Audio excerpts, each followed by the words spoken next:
గత కొన్ని సంవత్సరాలుగా దాదాపు ఒక 3-4 సంవత్సరాలుగా ఆదోని జిల్లా కావాలి అనే ఒక నినాదంతో చాలా మంది చాలా రకాలుగా కార్యక్రమాలు ఏర్పాటు చేస్తున్నారు. ఈ ఆదోని జిల్లా సాధన సమితి యొక్క ఏదైతే ఉందో అది రాజకీయ ఉపన్యాసాలకు కాకున్నట్లుగా కార్యాచరణ ఏ విధంగా చేసుకుంటే బాగుంటుంది అనే చేసుకుంటే బాగుంటుంది అని నాదొక సూచన. జనరల్గా మనము చాలాసార్లు చూస్తుంటాము, ఏ ఉద్యమమైనా ప్రజలు మనతో మమేకం కావాలంటే చాలా కష్టమైన పని. గత కొన్ని రోజులుగా మనము పెద్దరివానం గ్రామస్తులు రిలే నిరాహార కూర్చున్నారు. అది పబ్లిక్లోకి ఎంతవరకు లోపలికి పోయింది అనే విషయం ఒకసారి ఆలోచిస్తే ప్రతి ఒక్కరు వాళ్ళ వాళ్ళ పనిలో బిజీ ఉన్నారు. కాబట్టి నేను దేవిశెట్టి ప్రకాష్ అన్న గారు చెప్పినట్టుగా శాంతియుతంగా పోరాటం చేద్దాం, గాంధీ మహాత్ముని దారిలో నడుద్దామంటే ఇంకో 20 ఏళ్ళైనా ఆదోని జిల్లా రాదు. నేను ఒక విషయం చెప్పదలుచుకున్నా. భగత్ సింగ్ గారు పార్లమెంట్లో బాంబులు వేస్తారు. బాంబు వేసిన తర్వాత పోయి డైరెక్ట్గా ఆయన సరెండర్ అవుతాడు. సరెండర్ అయిన తర్వాత అడుగుతారు, ఎందుకంటే సరెండర్ అయినారు మీరు, what is the problem, why we have surrender అంటే, బాంబులు ఎందుకు వేశారు, మీరు విప్లవకారులు కదా, ఏది కథ మీది అంటే, bombs and revolvers do not make revolution but the philosophy behind them will make revolution అంటాడు. అంటే బాబు బాంబులు రివాల్వర్లు ఉద్యమాలు విప్లవం దారు, దాని వెనక ఉన్న భావజాలం తెస్తుంది. మేము బాంబు వేసింది చెవిటి వాళ్ళకు వినబడాలని వేశాము. ఇప్పుడు చెవిటి వాళ్ళు ఎవరు ఇక్కడ? చెవిటి వాళ్ళు ఎవరు ఇక్కడ? ప్రభుత్వము ఇవ్వాల్సిందే అంటుంది, ప్రతిపక్షము ఇవ్వాల్సిందే అంటుంది. మరి పిల్లి మెడలో గంట ఎవరు కట్టాలా? తాంబూలాలు ఇస్తాము మీరు కొట్టుకు సావండి అని చెప్తే జనాల మీద గడిస్తే మేము కొట్టుకొని సావాలనా? పద్ధతి కాదు అది. మార్పు రావాలి. రాజకీయంగా ఎన్ని పార్టీలు ఉన్నాయో అన్ని కండువాలు పక్కన తీసేసి కొత్తగా కండువా ఒకటి తయారు చేయండి. ఆదోని జిల్లా సమితి అనే కండువా చేసుకొని ప్రతి మీటింగ్ అటెండ్ అవుదాం. ఖచ్చితంగా ప్రతి మీటింగ్ అటెండ్ అవుదాం. మన వాట్సాప్ స్టేటస్లో పెట్టుకుందాం. జనాల్లో ఎక్కడ పోయినా కానీ ఆదోని జిల్లా అనేది వీళ్ళకు నరనరాల్లో ఉంది అనే విషయాన్ని ప్రజల్లోకి తీసుకెళ్దాం. ఆ తీసుకెళ్ళడానికి కార్యాచరణ రూపొందిద్దాం. రౌండ్ టేబుల్ సమావేశాలు, రాజకీయ ఉపన్యాసాల వల్ల టైం లేదు. కార్యాచరణ సిద్ధం చేసుకుందాం. కార్యాచరణ సిద్ధం చేసుకోకపోతే ఇది ఇలాగే ఉంటుంది. ఒకసారి మనకు గుర్తుందో లేదో, సమైక్యాంధ్ర ఉద్యమం కోసము ఆదోనిని ఎన్ని రకాలుగా మనం ఇబ్బంది పెట్టామో మనకు తెలుసు. పిల్లల చదువులు పోయా, ఉద్యోగాలు పోయా. మేము అడ్వకేట్లు అయితే 1.5 సంవత్సరం కోర్టులకు తాళాలు వేసుకొని కూర్చున్నాం. చివరికి ఏమైపోయింది? వారికి కావాల్సింది రాజకీయంగా వాళ్ళకి ఏం చేయాలో నీట్గా డివైడ్ చేసి తెలంగాణపై మాకు ఇంతవరకు మాకు రాజధాని దిక్కు లేకున్నట్లు. హైకోర్టుకు పోవాలంటే మా సమస్య మనం ఎవరు చెప్పుకోలేం. తిండి తినడానికి ఉండదండి. ఆడ ఆకలి వేస్తే మధ్యాహ్నం పూట హైకోర్టులో పోయి భోజనం చేద్దామంటే సరైన క్యాంటీన్ ఉండదు మాకు. సమస్య అనేది ఇంత జటిలంగా ఉన్నప్పుడు ఈ సమస్యని చాలా సాఫ్ట్గా మనం డీల్ చేస్తున్నామేమో అనేది నా పర్సనల్ అభిప్రాయం సార్. ఇంత పర్సనల్ ఇంత సాఫ్ట్గా డీల్ చేస్తే మనం ముందుకు పోలేమనేది నా యొక్క పర్సనల్ అభిప్రాయము. కాబట్టి శాంతియుతంగా కాదు, ఇబ్బంది కలిగించాలా. సబ్ కలెక్టర్ ఆఫీస్ని ముట్టడించాలా, తహసీల్దార్ ఆఫీస్ని ముట్టడించాలా, పని కాకున్నట్లు చేయాలా, పోలీస్ స్టేషన్లో పోయి జైలు బరో కార్యక్రమం పెట్టాలా. వాళ్ళకు ఉన్నతాధికారులు ఈ మెసేజ్ని వాళ్ళు పంపించాలా. ఏందయ్య బాబు ఆదంలో ఏం జరుగుతుంది అనే విషయాన్ని వాళ్ళు చెవిటోళ్ళు ఉన్నారు పైన. జిల్లా కలెక్టర్ గారు, ఆ పైన ఉన్నటువంటి మినిస్టర్ గారు, ఆ పైనటువంటి ముఖ్యమంత్రి గారు, డిప్యూటీ సీఎం గారి వరకు ఆదోన్లో ఏదో అలజడి జరుగుతూ ఉంది, దానికి కారణం ఏమి అనే విషయాన్ని మన ద్వారా పైన తెలియజేయాల. దీనికి నాయకత్వం తీసుకోవాల్సింది మేధావులే. ప్రొఫెసర్ కోదండరామ్ గారు తీసుకున్నారు, తెలంగాణ సాధించుకున్నారు. ఆయన నేతృత్వంలో జరిగిందండి తెలంగాణ ఉద్యమం. కాబట్టి ఈ ఉద్యమాన్ని కూడా మేధావులు, అదేవిధంగా ఆదోని యొక్క స్థితిగతులు, అదేవిధంగా కర్నూలు జిల్లా యొక్క జియోగ్రఫికల్ స్టేటస్, తర్వాత ఉన్నటువంటి ఇరిగేషన్ సంబంధించినటువంటి ఇబ్బందులు అన్నీ తెలిసినటువంటి వ్యక్తులు మన టీంలో ఉన్నారు. ఆదాన్ రెడ్డి గారు కానివ్వండి, వారి టీం అయిన కానీ అందరికీ బాగా నాలెడ్జ్ ఉంది. వాళ్ళ నేతృత్వంలో మనం ముందుకు పోయి కార్యాచరణ రూపొందిస్తే చాలా బాగుంటుంది. ఒక రోజు మనం ర్యాలీ తీస్తే ఏమి కాదండి. ఎవరు అంగడి వాళ్ళు ఓపెన్ చేసుకుని ఉంటారు, బయటకు వచ్చి 2 నిమిషాలు చూస్తారు, వెళ్ళిపోతారు. అంత తప్పించి దీని నుంచి ముందుకు వచ్చే సమయం. ఎందుకంటే హైకోర్టు ఉద్యమం చూసినాము, సమైక్యాంధ్ర చూసినాము, అన్నీ నాకు తెలిసినంత వరకు మన టీ కప్పులో తుఫాను ఉన్నట్లే ఈ తుఫాను టీ కప్పు దాటి బయటికి రావాలా. కర్నూలు జిల్లా యొక్క సమిష్టి అభిప్రాయాలను సేకరించేసుకుని ఎమ్మిగ్నూరు కానివ్వండి, పత్తికొండ కానివ్వండి, ఆలూరు కానివ్వండి, ఇట్లాంటి సమావేశాలు అందరితో పాటు సార్ అన్న చెప్పినట్టు ఏర్పాటు చేసుకోవాల్సిందే. దీనికి సంబంధించి అన్ని రాజకీయ పార్టీలు ముందుకు రావాల్సిందే. నేను చెప్పిన విధంగా ఒక సమైక్యంగా ఉండడానికి మనం అంతా ఒకటే అని చెప్పడానికి ఒక కండువా ఏర్పాటు చేసుకోవాల్సిందే. ఈ మీటింగ్కి వచ్చే వాళ్ళందరూ ఆ కండువా వేసుకుని రావాలా. ఇక్కడ వైసీపీ లేదు, తెలుగుదేశం లేదు, బీజేపీ లేదు, ఏమీ లేదు. ఉంటే ఆదోని జిల్లా సాధన సమితి కండువా మాత్రమే ఉండాలి. ఆ రకంగా మనం ముందుకు పోతే దీన్ని సాధించుకోవచ్చు అని చెప్పి నేను తెలియజేసుకుంటూ, శాంతియుతంగా పోవడం కూడా మంచిదే, కానీ ఇప్పుడున్న పరిస్థితుల్లో అది నడవదు, ఇబ్బంది కలుగుతుంది అనే ఉద్దేశంతో నేను నా ఒక పర్సనల్ అభిప్రాయాన్ని ముందుకు తెలియజేస్తాను. కాబట్టి నాకు ఈ అవకాశం ఇచ్చినటువంటి అందరికీ ధన్యవాదాలు తెలియజేసుకుంటూ సెలవు తీసుకున్నాను.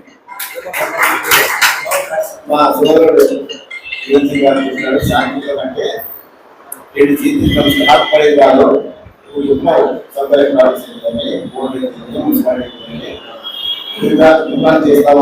అది సాధ్యే. మనము ఆవేశంగా ప్రజలు చెప్పడం 10 మందిలో పుడతారు. ఒకడు ఏదో ఎలా చేస్తే అందరికి వస్తుంది. నా కోసమే మా సోదరుడు దివాన్ సింగ్ గారు శాంతి అంటే శాంతియుతంగా అంటే శాంతియుతంగా ఉంటుంది. మనం ఆవేశంగా జిల్లా సాధించాలంటే కష్టం. దానికోసమే మీరు చెప్పినట్టు అది కూడా గట్టి కూడా ఉండాలి. శాంతి అంటే అంత శాంతి కాదు, పోయి కాలు పడి ఎలక్షన్ కాలు పడి చిన్న అది వద్దు. జిల్లా కోసము పోరాటం శాంతియుతంగా అటు ఆ టైం వచ్చినప్పుడు ఏం చేయాలనే చేస్తాం అంతే. మళ్ళీ చెప్పింది కాబట్టి ఆయన చెప్పింది ఆ టైం అయిపోయింది సార్. మీరు చెప్పిన టైం అయిపోయింది. నిరాహార దీక్ష చేసినాము, ఏం లేదు, రిప్లై లేదు, యా కలెక్టర్ రాలేదు, యా తహసీల్దార్ రాలేదు. ఆడ పిల్లలందరినీ మేము రోడ్డు మీద తీసుకొచ్చి స్కూల్ పిల్లలని సమైక్యాంధ్రప్పుడు తీసుకొచ్చినప్పుడు ఏమీ కాలేదు సార్. ఇవన్నీ అయిపోయినాయి. దయచేసి నేను అదే చెప్తున్నా sir, when dictatorship is a rule, revolution is a right. అంటే నియంతృత్వము అధికారం అయితే విప్లవం అనేది ఒక హక్కు. ఇప్పుడు ఇక నియంతృత్వమే జరుగుతూ ఉంది. ప్రతిపక్షము జిల్లా ఇవ్వండి, ఉన్న పాలకపక్షము జిల్లా ఇవ్వాల్సిందే అంటారు. మరి మేమేం చేయాలా? అసలు మాకు అర్థం కూడా ఏం చేయాలి మేము ఇప్పుడు? అందరూ ఇవ్వాల్సిందే జిల్లా ఇవ్వాల్సిందే. మేము తాంబూలాలు ఇచ్చినా మేము కొట్టుకొని సావండి, మీరంతా అసోసియేషన్ అందరు కలిసండి, అన్ని సండి కొట్లాడుకొని సావండి. ఇదేనా? కాదండి, కన్స్ట్రక్టివ్ గా ప్లాన్ చేయాల్సిందే. నేను చెప్పింది కాలు పట్టుకోవాల్సిన అవసరం ఎవరికి లేదు. వాళ్ళు మా సర్వెంట్స్ అండి, గవర్నమెంట్ వాళ్ళకు మనం కాలు పట్టుకోవాల్సిన అవసరం ఏం లేదు. ఇప్పుడు ఉన్నటువంటి ప్రభుత్వ అధికారులు కానివ్వండి, రాజకీయ నాయకులందరూ పబ్లిక్ సర్వెంట్స్. వాళ్ళని మేము అడుక్కోవాల్సిన పరిస్థితిలో ఆధునిక జనాలికం లేదు. ఇది మా హక్కు, ఇది. మాకు జిల్లా కావాలి. ఎందుకు ఇవ్వడం లేదు? రాయండి, లెటర్ రాయండి. జిల్లా కలెక్టర్ గారికి, సబ్ కలెక్టర్ గారు లెటర్ రాయండి. లెటర్ రాసినట్టు మాకు చూపించండి. ఒకరోజు పోదాం, చలో కర్నూలు ప్రోగ్రాం పెడదాం, అన్ని 5 నియోజకవర్గాల నుంచి కర్నూలు పెడదాం, కర్నూలు దగ్గర ధర్నా చేద్దాం. జిల్లా కలెక్టర్ గారిని ప్రెజర్ పెట్టి ఆయన నుంచి సీఎంఓ ఆఫీస్ పెట్టిద్దాం, ఒక లెటర్ పెట్టిద్దాము. జిల్లా కావాలని చెప్పేసి చాలా గట్టిగా ఉన్నారు, దీని మీద మీరు యాక్షన్ తీసుకోండి అని చెప్పేసి ఈ విధంగా మనం అడుగులు ముందుకు వేసుకుంటూ పోతే బాగుంటుందని నాకు ఆలోచన. ఏదో కొంచెం మాకు ఆవేశం ఎక్కువ వస్తుంది సార్, అందుకోసమే బాధలో చెప్పింటే మీరు శాంతియుతంగా మీరు గాంధేయవాది పద్ధతిలోనే ఉండండి సార్, మేము భగత్ సింగ్ పద్ధతిలోనే పోతామని చెప్పి మీకు తెలియజేసుకుంటూ సెలవు తీసుకుంటాం సార్. ఈరోజు ఆదోని జిల్లా కావాలని చెప్పి మన రిటైర్డ్ రఘురామయ్య గారు అయితేనేమి, రఘురామయ్య గారైతేనేమి, ఇక్కడ ఉన్నటువంటి టీచర్స్ అయితేనేమి, లెక్చరర్స్ అయితేనేమి, అన్ని పార్టీ వాళ్ళ అడ్వకేట్స్ మేడం అయితేనేమి, ప్రతి ఒక్కరిలో ఆదోని జిల్లా కావాలని ప్రతి ఒక్కరిలో ఉంది. నేను ఒప్పుకుంటున్నా. మీనాక్షి నారాయణ గారు కూడా చెప్పడం జరిగింది.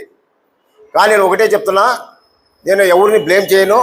ఆదోని జిల్లా అయ్యేంత వరకు ప్రతి ఒక్కరూ కలిసికట్టుగా పోరాడదాం.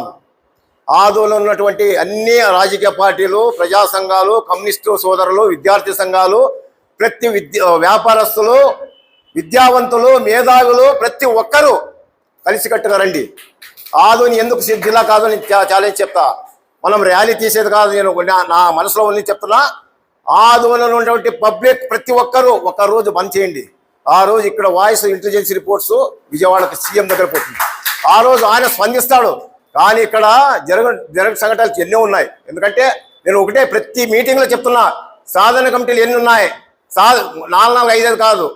మీరు మీ స్వార్థం కోసం కాదు కదా ఆదోని జిల్లా కావాలి. అందరూ ఒకటి కాండి, ఒకటే పోరాడదాం. అప్పుడు వస్తాయి. కానీ ఎవరికి వాళ్ళే చేస్తే ఇది వచ్చేది కూడా పరిగెత్తిపోతుంది. దానికి 5 నియోజకవర్గాల్లో ఉన్నటువంటి పత్తికొండ అయితేనేమి, ఎమ్మిగనూరు అయితేనేమి, ఆదోని అయితేనేమి, ఆలూరు అయితేనేమి, మంత్రాలు అయితేనేమి 2 వైఎస్ఆర్ ఎమ్మెల్యేలు ఉన్నారు, 1 బీజేపీ ఎమ్మెల్యేలు ఉన్నారు, ఎమ్మిగనూరు, పత్తికొండ తెలుగుదేశం ఎమ్మెల్యేలు ఉన్నారు. అందరూ కలిసికట్టుగా ఎమ్మెల్యేలు. ఎందుకంటే మీనాక్షి నాయుడు గారు ఇక్కడ ఆదోని, ఎందుకంటే సబ్ డివిజన్ మన 5 నియోజకవర్గంలో పెద్ద డివిజన్ ఇది. ఆదోని డివిజన్లో ఉన్నటువంటి తెలుగుదేశం ఎన్డీఏ కూటమిలో ఉన్నటువంటి మీనాక్షి నాయుడు గారు ఇన్ఛార్జ్గా ఉన్నారు ఆదోనిలో. వాళ్ళకి చెప్పి 5 మంది ఎమ్మెల్యేలని, ఎందుకంటే ఆయన ఎక్స్ఎమ్మెల్యే 3 తూర్లు ఎమ్మెల్యే అయినాడు, అందరూ క్లోజ్ ఉంటారు, ఆయనకు ఇవ్వండి, అందరూ పిలిపియండి, ఆదోనిలో ఒకరోజు బంద్ పాటించండి అంటే ప్రతి నేను బంద్ ఒకటే కాదు, అక్కడ ఉన్నట్టు 5 నియోజకవర్గాల్లో ఉన్నటువంటి విద్యార్థి సంఘాలు అయితేనేమి, వ్యాపారస్తులు అయితేనేమి, ఉద్యోగస్తులు అయితేనేమి, రిటైర్మెంట్ ఉన్న టీచర్స్ అయితే ప్రతి ఒక్కరు కలిసి కట్టుకోవాలండి. ఆ రోజు తప్పకుండా మన జిల్లా అవుతుందని చెప్పి సభముఖంగా నేను మనవి చేసుకుంటున్నా. మీరు ఆలోచించేయండి. నాయుడు గారు చెప్పినట్లు కరెక్ట్, రౌండ్ టేబుల్ కాన్ఫరెన్స్ పెట్టాలా, ప్రతి ఒక్కరిని ఈరోజు ఆదోని ఎన్ని సాధన కమిటీలు అందరూ పిలిపియండి, వాళ్ళ అభిప్రాయాలు అడగండి. ఇప్పుడు ఇక్కడ చాలా మంది వచ్చినారు, చాలా మంది వ్యాపారస్తున్నారు, వాళ్ళ అభిప్రాయాలు తీసుకోండి. ఇప్పుడు మనం చెప్తాము ఏదో అవశ్యంగా చేయాలని చేసేది ఊరికే కాదు, మార్కెట్లో పోయి తరకారి తెచ్చేది కాదు. మనం జిల్లా కావాలంటే ఎన్నో ఆర్థికంగా కానీ వ్యాపారంగా కానీ చాలా ఉంటాయి. రాజకీయంగా ముఖ్యమంత్రి అయితేనేమి, ఎవరు ప్రధానమంత్రి అయితేనేమి వాళ్ళకు కూడా తెలుసు. ఆర్థికంగా ఆదోని జిల్లా కావాలంటే కోట్లు కావాలి. ఆదోని జిల్లా అయితే ఆదోని ఎంత అభివృద్ధి చెందుతుందంటే కొన్ని హండ్రెడ్స్ ఆఫ్ ఆఫీసులు వస్తాయి. ఐఏఎస్, ఐపీఎస్ చాలా అధికారులంతా ఆదోనిలో ఉంటారు. అయిన తర్వాత ఎంప్లాయ్మెంట్ వస్తుంది. ఆదోని రోడ్స్ అయితేనేమి, బిల్డింగ్స్ అయితేనే పెద్దగా డెవలప్ అవుతుంది. అంతేగాని మేము పుట్టి 60 సంవత్సరాలు అయిపోతా అదే రోడ్డు, ఎవడు ఎమ్మెల్యే వచ్చినా, ఈ అధికారి పార్టీ వచ్చినా, కాంగ్రెస్ వచ్చినా, తెలుగుదేశం వచ్చినా, వైఎస్ఆర్ ప్రతి అంతే, ఎక్కడ గుంగులు అక్కడ అవుతుంది. నేను ఒకటే చెప్తాను, అభివృద్ధి చేయండి. ప్రతి ఒక్కరు చెప్పేదే ఓటు కోసం అభివృద్ధి చేస్తాం. ఏంది చేసేది? వాళ్ళ కడుపు నింపుకున్నారు కదా, దానికోసమే ఇది మాట్లాడింది. నన్ను తప్పైతే క్షమించండి. నేను ఒకటే చెప్తున్నా, ఈ సభాముఖంగా ప్రతి ఒక్కరూ రాజకీయ అతీతంగా ఎక్స్ఎమ్మెల్యేలు అయితేనేమి ప్రతి ఒక్కరు రండి, వచ్చి కూర్చోండి, అందరూ కలిసికట్టుగా ర్యాలీ తీయండి, అందరూ కలిసికట్టుగా బంద్ చేయండి. ఆ రోజు ఎట్లా రాదో నేను ఛాలెంజ్ చేసి చెప్తా జిల్లా. అందుకే ఎందుకంటే నేను నాయుడు ఉన్నప్పుడే చెప్పిన, ఈరోజు 5 సాధన కమిటీలు ఉన్నాయి, అందరినీ కలపండి, వాళ్ళ అభిప్రాయం. ఎందుకంటే వాళ్ళు కూడా జిల్లా కోసమే, వీరు జిల్లా కోసమే. ఈరోజు రఘురామయ్య చెప్పింది కొత్త జిల్లా, ఇది కమిటీ కొత్త. మా మిత్రుడు ఉన్నాడు విద్యార్థి సంఘాలు, వాళ్ళ రౌండ్ టేబుల్ కాన్ఫరెన్స్ కూడా మెడికల్ కాలేజ్ కోసం ఒకటే చెప్పిన, విద్యార్థి సంఘాలంతా ఒకటే కాండి. ఆ రోజు మీరు సపరేట్ విద్యార్థి సంఘాలు పోయి ధర్నాలు ర్యాలీ చేస్తే పోలీసులు కొట్టి కేసులు పెడతారు. నేను వస్తా, అన్ని సంఘాలను ఒకటి కాండి, మెడికల్ కాలేజ్ కోసం పోరాడదాం. నా పైన కేసులు రాదు, నా పైన లాఠీ చార్జ్ నేను అనుభవిస్తా ఆదోని మెడికల్ కాలేజ్ కోసం. అలాగే ఆదోని జిల్లా కోసం ఎన్ని కేసులు పెట్టినా, ఎన్ని లాఠీ చార్జెస్ చేసినా, ఆ రోజు మహాత్మా గాంధీ దేశం కోసం స్వాతంత్రం తేవడానికి ఆయన జైలు పారేసారు. అయితే కూడా భయం పడలేదు, శాంతియుతంగా స్వాతంత్రం తెచ్చాడు. మన జిల్లా కోసం మహాత్మా గాంధీ గారు ఎలాగ పోరాడారో అలా పోరాడదాం, ఆదోని జిల్లా సాధిస్తామని చెప్పి సభముఖంగా పెద్దలు, రిటైర్డ్ టీచర్స్, విద్యార్థి సంఘాలు, రాజకీయ పార్టీలు అందరికీ ప్రతి ఒక్కరికి 2 చేతులు ఇచ్చి నమస్కరిస్తూ, ఏదైనా తప్పు మాట్లాడింటే ఈ సభముఖంగా నేను క్షమించాలని చెప్తూ సెలవు తీసుకుంటాను. జై హింద్. నా పేరు దేవశెట్టి ప్రకాష్. భాస్కర్ వీళ్ళందరూ అప్పుడే సంపాదించింది. మీరు ఏమి నిర్ణయం తీసుకుంటారన్నా దాన్ని ఇంప్లిమెంట్ చేద్దాం. నాకు సెలవు సార్.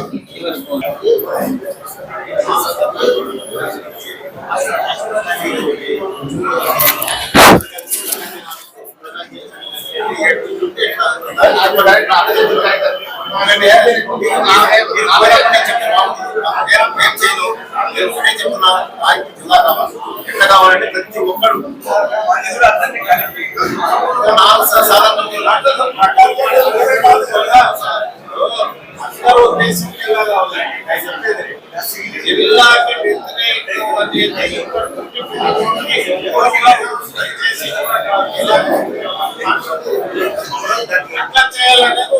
ఎవరు బయటికి వెళ్ళండి దయచేసి.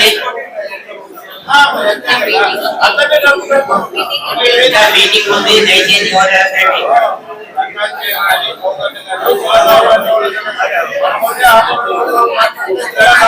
అక్కడ కలిస్తేనే ఐదు నియోజకవర్గాల్లో ఉన్న రాజకీయ పార్టీలను ప్రజలు కూడా దీనికి సహకరించాలా.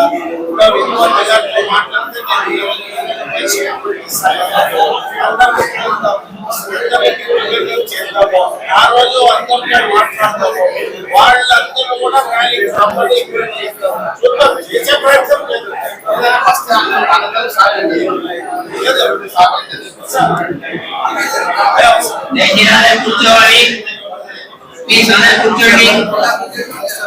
జిల్లా కావాలనేది మన కోరిక, సంకల్పం. మన జిల్లా అయితే మనం అందరూ, మనతో పాటు మన భవిష్యత్తు పిల్లలు అందరు బాగుంటారు. స్కూళ్ళు, కాలేజీలు అన్ని కూడా మనం ఒక్కసారిగా అందరు కృషి చేయాలి. ఇప్పుడు మనం మాత్రమే మీటింగ్ ఇక్కడ మాట్లాడతాము, బయటికి పోయే లోపల మనకు గుర్తుంటుంది, కానీ మనం సమావేశం అయిన విషయాలు బయట వాళ్ళకు తెలియదు. అసలు మనం ఒక ఉద్యమం, మనం ఒకటి ర్యాలీ చేస్తున్నామంటే మన నుంచి పోయే వాళ్ళు కూడా ఎందుకు ర్యాలీ చేస్తున్నారన్న పట్టణ ప్రజలకు అసలు అవగాహనే ఉండదు. ఫస్ట్ మనం మెయిన్ గా పట్టణ ప్రజలకు జిల్లా కావాలన్న ప్రతిపాదన గట్టిగా చెప్పాలి. అది మన ఆదోని పట్టణ ప్రజల్లోకి ముందుగా తీసుకువెళ్ళాలి. తర్వాత మన నియోజకవర్గాలు తీసుకువెళ్ళడానికి మన పెద్దవాళ్ళు ఉన్నారు, అందరూ కూడా వాళ్ళు ఆ పనిని చూసుకుంటారు. మనం మెయిన్ గా ఆదోని పట్టణ వాళ్ళు జిల్లా కావాలన్నది మన వాళ్ళు, అంటే మన చుట్టుపక్కల వాళ్లకు మనం ఈ రోజు ర్యాలీ చేస్తామంటే అందరు కలిసి కట్టుగా మనతో పాటు మనకు సంబంధించిన వాళ్ళు, అంటే పెద్దవాళ్ళు ఉంటారు, వాళ్ళ ఇంట్లో పిల్లలు, పెద్దవాళ్ళు రాకపోయినా పర్లేదు, పిల్లలు, అలా అందరినీ సేకరించి మనం ఒక కృషి చేయాలి. అంటే పట్టుదలగా చేయాలి. చాలా మంది కనిపించాలి. ఓ 10 members 100 members కన్నా ఎక్కువ రాదు ఏదైనా ఉద్యోగం చేస్తే మన ఆదోన్లో ఇప్పుడు ఉండే పరిస్థితిలో. అలా కాకుండా అందరూ కలిసికట్టుగా ఉండాలని కోరుకుంటున్నా. మరొకసారి నాకు అవకాశం ఇచ్చిన పెద్దలందరికీ నమస్కారం. నేనేమన్నా తప్పుగా అని అంటే ఏమీ అనుకోవద్దండి. Thank you. అందరికీ నమస్కారం. ఇక్కడ వచ్చిన పెద్దలకి, అసోసియేషన్ హెడ్స్కి, మీడియా మిత్రులకు మరియు మిగతా సంబంధించిన వాళ్ళకి అందరికీ నమస్కారం. ఆల్రెడీ మీటింగ్ స్టార్ట్ అయినప్పటి నుంచి రాజకీయంగా కానీ పెద్దవాళ్ళు కానీ డిస్ట్రిక్ట్ ఆదోనికి ఎందుకు రావాలి అనేసి ఒక క్లియర్ ఎక్స్ప్లెనేషన్ ఇచ్చినారు. డిస్ట్రిక్ట్ వస్తే మనకు అడ్వాంటేజ్ ఏమని చెప్పినారు. అండ్ డిస్ట్రిక్ట్ అవ్వాలనే సంకల్పం మనలో రావాలి అనేసి మోటివేషన్ ఇచ్చినారు. ఇదే కాకుండా ఏ పాలసీ అమలు చేస్తే డిస్ట్రిక్ట్ రావాలి అనే డైరెక్షన్ వైపు మనం వెళ్ళాలి అని మనకే చాయిస్ ఇచ్చారు. నేను కోరుకునేది ఒకటే, డిస్ట్రిక్ట్ రావాలనే సంకల్పం ఉన్న వాళ్ళందరూ ఈ మీటింగ్లో లేదా తదుపరి మీటింగ్లో ఒక నిర్ణయానికి వచ్చి అటువైపు ఫ్రీక్వెంట్గా ఒకసారి ఒక మీటింగ్లో చెప్పేది కాదు, ఇది కంటిన్యూస్గా ప్రతి ఒక్క సంఘం వాళ్ళు మోటివేట్ అవ్వాలి. మోటివేట్ అయిన తర్వాత వాళ్ళ అసోసియేషన్స్లో ఆ మోటివేషన్ని కంటిన్యూ చేయాలి.